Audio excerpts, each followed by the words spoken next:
up, guys? We're at the first annual Masters of LinkedIn Summit. We got some amazing speakers coming up.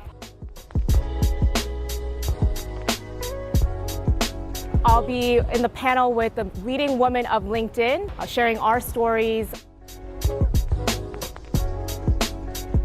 So Wander is a user experience design and strategy company. And when I started 2 years ago, I was a freelancer going into a business, and I had absolutely no prior funding. I was bootstrapping the business, and so I got to a point when we were scaling where I had to put everyone's salaries on my personal credit card. What I really love about the LinkedIn community is that every negative comment that I've seen on some of my posts, it's almost self-policing. There are people in the community who are like disputing against that negative comment on my behalf, which has been really amazing to see. So my company, we do user experience strategy and design for enterprise companies. And it's a new company. We're 2 years old next month.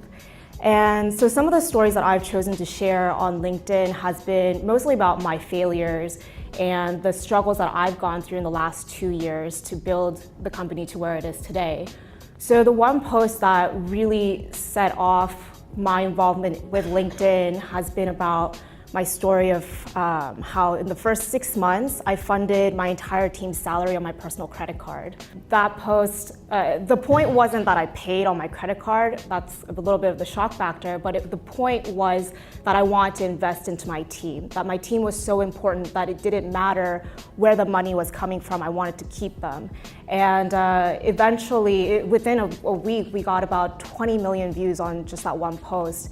And I realized people don't relate so well to success, but they resonate more with the failure and the struggle and the trial and errors. And so that's kind of what I have chosen to write about on LinkedIn.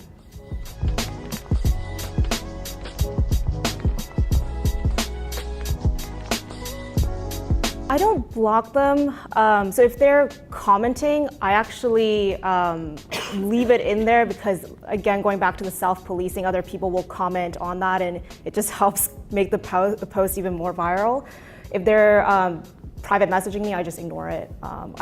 There were a couple times that they're being a little vulgar with their comments that I blocked them, but other than that, I just ignore it.